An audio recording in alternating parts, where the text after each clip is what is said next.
Breaking news నకిలీ liquor కేసులో మాజీ మంత్రి జోగి రమేష్ ను ప్రశ్నిస్తున్నారు ఎక్సైజ్ పోలీసులు.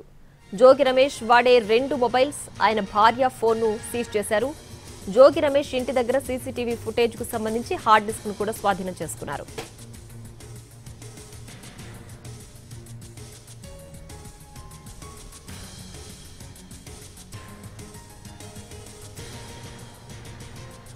ఎన్టీఆర్ జిల్లా ఇబ్రహీంపట్నంలోని జోగి రమేష్ ఇంట్లో 2 గంటల పాటు తనిఖీలు చేసింది క్లూస్ టీం.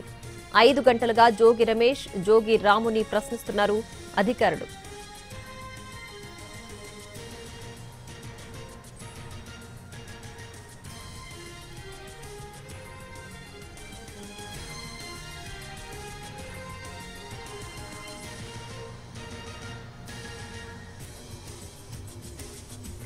నకిలీ లిక్కర్ కేసులో మాజీ మంత్రి జోగి రమేష్ ను ప్రశ్నిస్తున్నారు ఎక్సైజ్ పోలీసులు.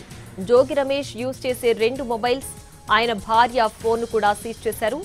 జోగి రమేష్ ఇంటి దగ్గర సీసీటీవీ ఫుటేజ్ కు సంబంధించి హార్డ్ డిస్క్ ను కూడా స్వాధీనం చేసుకున్నారు.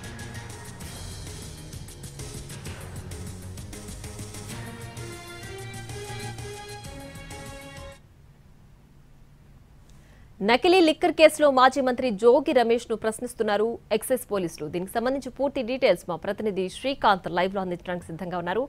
శ్రీకాంత్, చెప్పండి, విచారణ ఎలా కొనసాగుతోంది? జోగి రమేష్ విచారణకు సహకరిస్తున్నారా? ఏంటి ప్రస్తుతం దీంట్లో ఉన్న అప్డేట్? నకిలీ మద్యం తయారీ కేసుకు సంబంధించి మాజీ మంత్రి జోగి రమేష్ ని విజయవాడ ఈస్ట్ ఎక్సైజ్ పోలీసులు అయితే ఉదయం 9 గంటల నుండి కూడా విచారిస్తున్నారు. ఈ కేసుకి సంబంధించి ఇప్పటికే 17 మంది మీద కూడా కేసు నమోదైంది. ఇవాళ జోగి రమేష్ తో పాటు ఆయన సోదరుడు జోగి రాము ఇద్దరిని కూడా ఇబ్రహీంపట్నంలో ఉన్నటువంటి వాళ్ళ నివాసాల దగ్గర ఎక్సైజ్ పోలీసులు అదుపులోకి తీసుకుని అరెస్ట్ చేసినట్టుగా కూడా ప్రస్తుతం ప్రకటించారు. విజయవాడ సిట్ కార్యాలయం కూడా, అంటే ఎక్సైజ్ కి సంబంధించి ప్రభుత్వం ఏర్పాటు చేసిన సిట్ కార్యాలయం కూడా ఇక్కడే నిర్వహిస్తున్న నేపథ్యంలో అటు జోగి రమేష్ ని, సోదరుడు జోగి రాము ఇద్దరిని కూడా అధికారులు విచారిస్తున్నారు. ప్రధానంగా అద్దేపల్లి జనార్దన్ తో ఉన్నటువంటి సంబంధాలు, అటు వ్యాపార సంబంధాలు కానీ అదేవిధంగా ఎటువంటి సంబంధాలు ఉన్నాయనే అంశం మీద కూడా విచారిస్తా ఉన్నారు. దీంతో పాటుగా అద్దేపల్లి జనార్దన్ కూడా తాను నకిలీ మద్యం తయారు చేయడానికి సంబంధించి జోగి రమేష్ ఆయన చెప్తేనే చేశానని కూడా చెప్పిన నేపథ్యంలో దానికి సంబంధించి కొన్ని ఆధారాలను కూడా అధికారులు సేకరించారు. అది జోగి రమేష్ ఇంటికి అద్దెపల్లి జనార్దన్ వెళ్లినటువంటి సీసీటీవీ ఫుటేజ్తో పాటు కొన్ని ఆర్థిక లావాదేవీలకు సంబంధించిన ఆధారాలను కూడా సేకరించినట్టుగైతే మనకు తెలుస్తా ఉంది. జోగి రాముకి అదేవిధంగా అద్దెపల్లి జనార్దన్ కి మధ్య జరిగినటువంటి ఫైనాన్షియల్ ట్రాన్సాక్షన్లకు సంబంధించిన ఆధారాలను కూడా జోగి రమేష్ ముందుంచి అధికారులు విచారిస్తున్నట్టుగైతే మనకు తెలుస్తుంది. 5 గంటలుగా విచారణ కొనసాగుతోంది. మరోవైపున ఇబ్రహీంపట్నంలోని జోగి రమేష్ ఇంటికి వెళ్లిన క్లూస్ టీం కూడా అక్కడ పూర్తి స్థాయిలో సీసీటీవీ ఫుటేజ్ కు సంబంధించిన డీవీఆర్ ని, అదేవిధంగా జోగి రమేష్ వినియోగిస్తున్నటువంటి 2 మొబైల్స్ ని, ఆయన సతీమణి మొబైల్ 3 మొబైల్స్, అదేవిధంగా 2 పిల్లలు కుమారులు వినియోగిస్తున్నటువంటి 2 ల్యాప్టాప్స్ ను కూడా సీజ్ చేసి ఇప్పుడు తీసుకొచ్చారు. వాటిని ఎఫ్ఎస్ఎల్ కూడా పంపించే అవకాశాలు ఉన్నట్టుగైతే మనకి తెలుస్తోంది. జోగి రమేష్ మాత్రం ఇది ప్రభుత్వం కుట్రపూరితంగా తన మీద నమోదు చేసిన కేసుగానే మొదటి నుండి చెప్తున్నారు. అదే విషయాన్ని కూడా అధికారులకు విచారణలో చెప్తున్నట్టుగైతే మనకి తెలుస్తా ఉంది.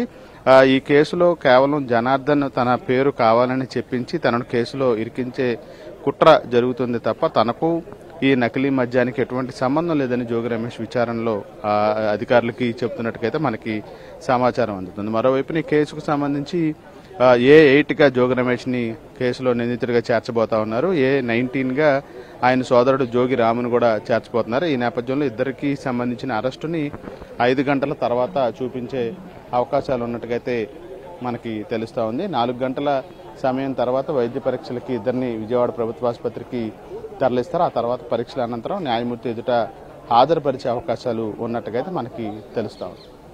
శ్రీకాంత్, అయితే ఇప్పటికే తనిఖీల్లో జోగి రమేష్ వాడే 2 మొబైల్స్, అలాగే ఆయన భార్య మొబైల్ తో పాటు ఇంటి సీసీటీవీ ఫుటేజ్, హార్డ్ డిస్క్ కూడా ధ్వంసం చేసుకున్నారు. వీటితో పాటు ఇంకేమైనా అక్కడి నుంచి స్వాధీనం చేసుకున్నారు పోలీసులు డేటాకి సంబంధించి? అంటే ప్రధానంగా కూడా అద్దేపల్లి జనార్దన్ ఈ కేసులో A1 గా ఉన్న నిందితుడు. అతను ఇప్పటికే అరెస్ట్ అయ్యాడు. అతను ఆఫ్రికా వెళ్లిన సమయంలో గత నెల 25వ తారీఖు ఆ సమయంలో అతను ఆఫ్రికా వెళ్లిన సమయంలోనే ఈ కేసుకు సంబంధించిన వ్యవహారం అయితే బయటపడింది. ఆ ఆఫ్రికా వెళ్లటానికి ముందు జనార్దన్ ఇబ్రహీంపట్నంలో ఉన్నటువంటి జోగి రమేష్ ఇంటికి వెళ్లినట్టుగా అధికారులకి గుర్తించారు. ఈ నేపథ్యంలో ఆ సీసీటీవీ ఫుటేజ్ ని గుర్తించడానికి సంబంధించి మాత్రమే ఆ డీవీఆర్ ను కూడా స్వాధీనం చేసుకున్నట్టుగా మనకు తెలుస్తుంది. మరోవైపు అద్దెపల్లి జనార్దన్ తో జోగి రమేష్ మాట్లాడిన కాల్ డేటాకి సంబంధించి కూడా ఒకవైపున క్రోడీకరించే ప్రయత్నం చేస్తా ఉన్నారు.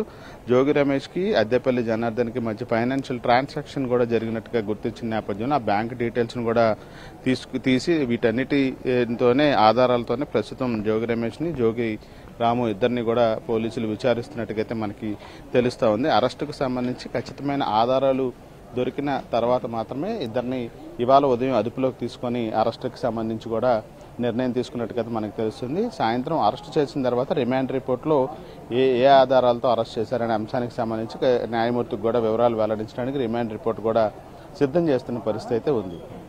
Right Srikanth, thanks for the updates.